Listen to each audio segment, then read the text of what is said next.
नमस्कार, स्वागत है आपका हमारे YouTube चैनल में। आज का जो यह कार्यक्रम है यह वृषभ राशि के लोगों के लिए बड़ा खास होने वाला, बड़ा महत्वपूर्ण होने वाला है।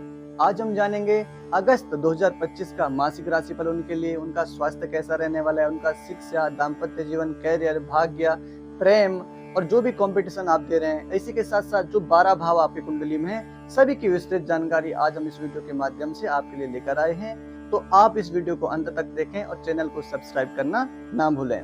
प्रिय दर्शकों, इस महीने शुक्र और गुरु आपके सेकंड भाव में रहेंगे, सूर्य तीसरे भाव में रहेंगे और 17 अगस्त के बाद सूर्य चौथे भाव में चले जाएंगे।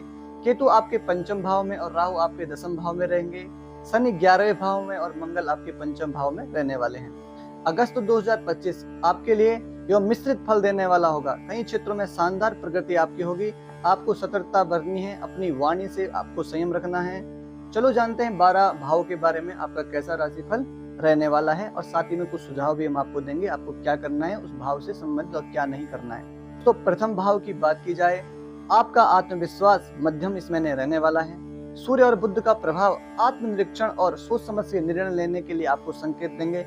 आपको कोई भी कदम जल्दीबाजी में नहीं उठाना है और अपनी छवि को सुधारने का प्रयास करना है, क्योंकि इस महीने आपकी छवि थोड़ा बिगड़ सकती है। इसलिए आपको अपने चिड़चिड़ापन से ध्यान देना है।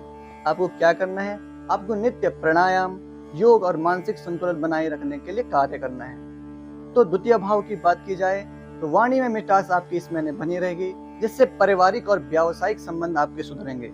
आर्थिक पक्ष में खर्च बढ़ सकते हैं, लेकिन पुराने निवेश से आपको लाभ होगा। जो आपने कहीं पर भी खर्चा किया होगा उससे आपको लाभ होगा। आपको इस महीने क्या नहीं करना है, फिजूल खर्चे से आपको बचना है। फिजूल खर्चा नहीं करना है, जब तक आवश्यक हो तब तक ही आपको खर्चा करना है। अनावश्यक आपको खर्चा नहीं करना है और आर्थिक योजनाएं आपको बनानी है। धन को संचय करने का आपको माहौल बनाना है। तृतीय भाव की बात की जाए, भाई बहनों के साथ आपके संबंध अच्छे होने वाले हैं। संचार कौशल में आपका सुधार होने वाला है, जिससे आपकी कार्यस्थल में भी आपका अच्छा प्रभाव पड़ेगा और छोटा आपको कहीं कोई घूमने का ट्रिप मिल सकता है। आपको इस महीने अपने विचारों को दूसरे पर थोपने का प्रयास नहीं करना है। जो भी विचार हैं आपको उसको सोच समझकर आप कार्य करें और आपका पदोन्नति और आपका प्रमोशन इस महीने हो सकता है। वहीं दोस्तों, चतुर्थ भाव की बात की जाए तो माँ के स्वास्थ्य में थोड़ा उतार चढ़ाव आ सकता है। घर की मरम्मत या वाहन संबंधित खर्च आपके हो सकते हैं। भूमि संपत्ति के मामलों में सोच समझकर आपको निर्णय लेना है। आपको क्या करना है, माता पिता की सेवा करनी है और परिवार में शांति बनाए रखने का प्रयास करना है। वहीं दोस्तों, पंचम भाव की बात की जाए, शिक्षा के मामले में विद्यार्थियों के लिए यह महीना अनुकूल रहने वाला है। किसी भी प्रतियोगिता परीक्षा की तैयारी कर रहे हैं तो जातकों के लिए यह महीना बहुत अच्छा है। प्रेम संबंधों में भावनात्मक उतार चढ़ाव आपके संभव है। आपको जल्दीबाजी में कोई भी निर्णय नहीं लेना है और अपने प्रेम में जरूर पारदर्शिता रखनी है। वही दोस्तों, षष्ठम भाव की बात की जाए, स्वास्थ्य को लेकर लापरवाही ना बरतें। विशेषकर पाचन और ब्लड प्रेशर संबंधित समस्याएं आपको हो सकती है। शत्रु शांत रहेंगे, लेकिन ऋण लेने से आपको बचना है। सुझाव आपके लिए यह है कि नियमित योग व्यायाम करना है और आहार पर ध्यान देना है। व्यर्थ किसी को पैसा नहीं देना है, नहीं तो आपका पैसा इस महीने फंस सकता है। वही सप्तम भाव की बात की जाए, विवाहित जातकों को अपने जीवन साथी के साथ संयोगपूर्ण व्यवहार करना है, साझेदारी में चलना है और व्यावसायिक मतभेद से बचना है और ऐसा कुछ नहीं बोलना है जिससे आपका जो साथी है वो आपसे बिगड़ जाए, आपसे रूठ जाए। तो विशेष अपने वाणी पर ध्यान देना है। व्यापार आपका भी अच्छा रहने वाला है। संवाद का ही आपका समाधान मिलने वाला है। आपको इस महीने अहंकार से बचना है। वही अष्टम भाव की बात की जाए, यह भाव थोड़ा संवेदनशील आपके लिए रहने वाला है। किसी रिस्क इन्वेस्टमेंट से या बीमा आदि को आपको सोच समझकर रखना है या कदम उसमें बढ़ाने हैं, क्योंकि गुप्त जानकारी उजागर आपके लिए हो सकती है। आपका पैसा कहीं पर डूब सकता है, जैसे शेयर मार्केट वगैरह में अगर आप कार्य करें तो बिल्कुल ध्यान से आपको यह मार्ग करना है। अनैतिक शॉर्टकट आपको इस महीने से बचना है, दूर रहना है। वही दोस्तों, नवम भाव की बात की जाए, भाग्य का भाव आपका पूरा साथ देने वाला है। भाग्य इस महीने आपको जो मेहनत करेंगे उसका परिणाम मिलेगा। धार्मिक यात्रा या तीर्थ स्थान जाने से आपका योग बन सकता है। सुझाव आपको क्या रहेगा कि सत्कर्मों की ओर आपको क्या करना है, इस महीने आपका झुकाव होना चाहिए और माता पिता की सेवा, खासकर पिता की सेवा में कार्यरत आपको इस महीने रहना चाहिए।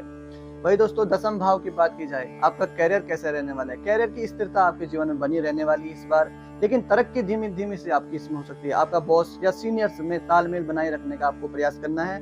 ट्रांसफर या कार्य क्षेत्र में बदलाव के योग यहाँ पर बन रहे हैं। ईमानदारी और धैर्य से आपको इस महीने कार्य करना है। एकादश भाव की बात की जाए, धन लाभ के योग आपके बन रहे हैं, लेकिन थोड़ी देरी हो सकती है। पुराने संपर्कों में फायदे हो सकते हैं। नेटवर्क मार्केटिंग पर आपको विशेष ध्यान दे सकते हैं। इस समय में आपका नेटवर्क मार्केटिंग का काम अच्छा लग सकता है।